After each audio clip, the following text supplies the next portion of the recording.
भोलू जी, हमारे पड़ोसी भोलू जी यूपीएससी की तैयारी कर रहे हैं जमकर। सच में माँ बाप को बिल्कुल धोखा नहीं दे रहे, पर दिन रात पढ़ाई करते करते शरीर और दिमाग जवाब दे देता है। चाय अच्छी लगती है, लेकिन क्लाइमेट चेंज के दुष्प्रभावों से धरती को बचाने में कोई सक्रिय भूमिका नहीं निभा पा रहे हैं, ठीक हमारी आपकी तरह। नतीजा हाय गर्मी। इसीलिए चाय से थोड़ी दूरी बना ली है। कॉफी को चाय की जगह देने की कोशिश की, लेकिन प्यार पनप नहीं पाया। अब एक दिन भोलू जी की मुलाकात उनकी कोचिंग में पढ़ने वाले चिंटू से हुई। ब्रेक टाइम में चिंटू लाल से रंग का कोई जूस टाइप पी रहा था। भोलू जी को भी ऑफर किया, नानुकुर की रवायत निभाई गई और फिर शगुन के तौर पर एक घूंट पी भी ली गई। जीभ को एक करारा झटका लगा, दिमाग जरा सा झन्नाया और भोलू जी के मुंह से तपाक से निकला वाह। खुद को थोड़ा संभाला और चिंटू की तरफ एक जेन्युइन सवाल दागा, भाई ये कौन सी चीज है? चिंटू ने स्टाइल मारते हुए कहा, एनर्जी ड्रिंक है भाई, तुम्हें बढ़िया चीजें पिलाता हूँ, मानो या मत मानो। चिंटू तो इतना कहकर चलता बना, लेकिन भोलू जी का दिल उस एनर्जी ड्रिंक पर अटका रहा। उन्होंने एक और बोतल खरीद ली और उसे पीकर मस्त क्लास करने गए। एक अजीब सी thunderbolt type energy feel कर रहे थे, दिमाग बड़ा फ्रेश लग रहा था।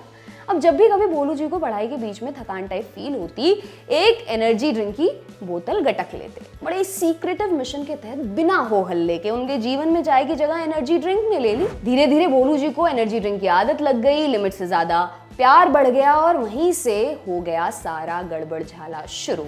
नमस्कार, मेरा नाम दिव्यांशी है और आप देख रहे हैं दी लल्लन टॉप। और आज हम आपको बताएंगे लोगों द्वारा धड़ल्ले से कंज्यूम की जा रही जन्नाटेदार एनर्जी ड्रिंक्स का पूरा सच, ताकि भोलू जी की तरह बड़े गड़बड़ झाले में हम ना फंसें। सबसे पहले तो ब्रीफ में जान लेते हैं एनर्जी ड्रिंक्स होती क्या हैं और काम कैसे करती हैं।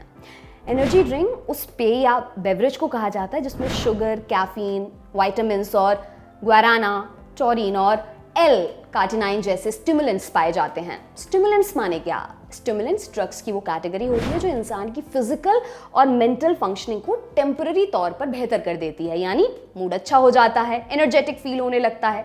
जब हमें थकान महसूस होती है तो हमारा शरीर लो एनर्जी स्टेट में होता है।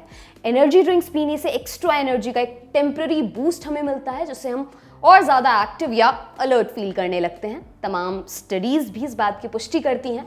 PubMed.gov की एक स्टडी के अनुसार 500 मिलीलीटर की एक रेड बुल कैन कंसंट्रेशन और मेमोरी में 24% तक इजाफा कर सकती है। अब ये हमारे शरीर में होता कैसे है? यूनिवर्सिटी ऑफ मेलबर्न की एक साइंस पब्लिकेशन के मुताबिक नींद के लिए एक ब्रेन केमिकल जिम्मेदार होता है, नाम एडेनोसाइन। एनर्जी ड्रिंक्स में पाया जाने वाला कैफीन एडेनोसाइन के असर को ब्लॉक कर देता है। नतीजा, हमारे दिमाग के न्यूरॉन्स एक्टिव हो जाते हैं। इस एक्टिवेशन से दिमाग को लगने लगता है कि हमारा शरीर किसी इमरजेंसी वाली स्थिति में है। ये चिंता साझा की जाती है पिट्यूटरी ग्लैंड के साथ और चालू हो जाता है शरीर का फाइट या फ्लाइट रिस्पॉन्स, यानी लड़ो या भागो अनुक्रिया। शुभारंभ होता है एड्रेनलिन नाम के हार्मोन के रिलीज होने से। नतीजा, हार्ट बीट्स तेज हो जाती हैं और आंखें डायलेट होने लगती हैं। लिवर भी अपने काम पर लग जाता है, ब्लड स्ट्रीम में एनर्जी के लिए शुगर की मात्रा को बढ़ाकर। कैफीन फील गुड केमिकल के लेवल्स को भी हमारे शरीर में प्रभावित करता है। इन्हीं सब चीज़ों की वजह से हमें एनर्जी ड्रिंक पीने से ज़्यादा एनर्जेटिक फील होता है। एक एनर्जी ड्रिंक में एवरेज तौर पर 80 मिलीग्राम तक कैफीन हो सकता है। एक कप कॉफी में भी कुछ इतना ही कैफीन होता है। अब तक हमने जान लिया कि एनर्जी ड्रिंक्स हमें बढ़िया सा एनर्जी शॉट दे देती हैं, जिससे हम बड़ा तरोताज़ा फील करते हैं। बहुत बढ़िया बात। तो फिर पेच कहाँ फंसा है? माने जब सब कुछ अच्छा है तो भोलू जी के साथ एनर्जी ड्रिंक्स को पीकर गड़बड़ झाला कैसे हो गया? सारी पड़ताल करते हैं। देखिए, मॉडरेट या कम अमाउंट में एनर्जी ड्रिंक्स ठीक हैं, लेकिन हमें मॉडरेशन वाले सिंपल से रूल को फॉलो करने में बहुत दिक्कत होती है। हमें अति करने में फुल मौज आती है। सेम ऐसा ही होता है एनर्जी ड्रिंक्स एडिक्शन के केस में। पबमेड की एक मेडिकल स्टडी एनर्जी ड्रिंक्स को हार्ट प्रॉब्लम से भी जोड़ती है। केवल अमेरिका में ही करीब 20,000 इमरजेंसी मेडिकल केसेस एक साल में एनर्जी ड्रिंक्स पीने की वजह से हुए। कुछ स्टडीज एनर्जी ड्रिंक्स के अधिक सेवन को ब्लड प्रेशर और हार्ट रेट के अनियमित तरीके से बढ़ने से भी जोड़ती हैं। ये हमारी हार्ट हेल्थ के लिए काफ़ी बुरा है। जाहिर सी बात है, ज़रूरत से ज़्यादा एनर्जी ड्रिंक्स माने ज़रूरत से ज़्यादा कैफीन माने सेहत के लिए वाजिब खतरा।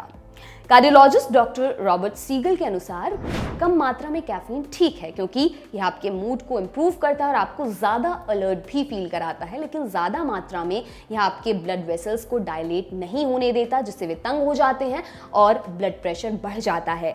अगर ब्लड वेसल्स इस स्थिति में है और ब्लड उनसे पास नहीं हो रहा है तो हार्ट अटैक और ब्रेन स्ट्रोक होने का भी खतरा बढ़ जाता है।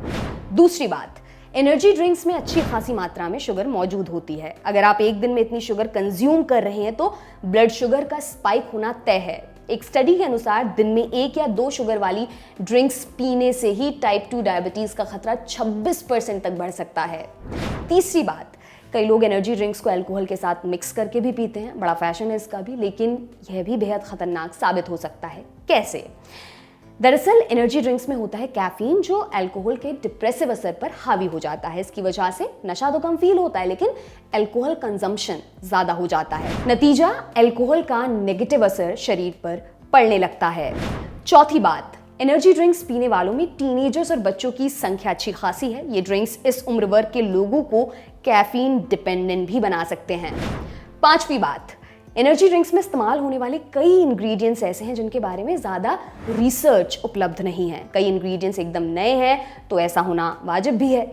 एनर्जी ड्रिंक्स मैन्युफैक्चरर्स के तमाम दावों में इसलिए हेल्थ प्रोफेशनल्स को कोई खास दम नहीं लगता। कुछ एनर्जी ड्रिंक्स में कैफीन की मात्रा 300 से 500 मिलीग्राम पर कैन भी हो सकती है। नतीजा, कैफीन इंटॉक्सिकेशन का खतरा, जिसके प्रमुख लक्षणों में एंजाइटी, नींद ना आना, नौजिया, उल्टी आने की फीलिंग होना, बेचैनी आदि शामिल हैं। मैं फिर से रिपीट करूंगी कि मॉडरेशन में एनर्जी ड्रिंक्स को पीने से दिक्कत नहीं है, लेकिन इनका आदी हो जाना हमारी सेहत को नुकसान पहुंचा सकता है। अब यह आपको तय करना है कि आप अपनी सेहत का कितना ख्याल रखते हैं, उसे कितनी वैल्यू करते हैं। खैर, भोलू जी की सेहत के बारे में अभी शुभ समाचार मिला है। तबीयत हफ्ते भर से खराब चल रही थी, मतलब वही गड़बड़ झाला जिसका जिक्र हमने शुरुआत में किया था। फिलहाल वह ठीक हैं, अपने लाइफस्टाइल में सुधार करने की कोशिश कर रहे हैं, कुछ भी अनशन खाने पीने से बच रहे हैं।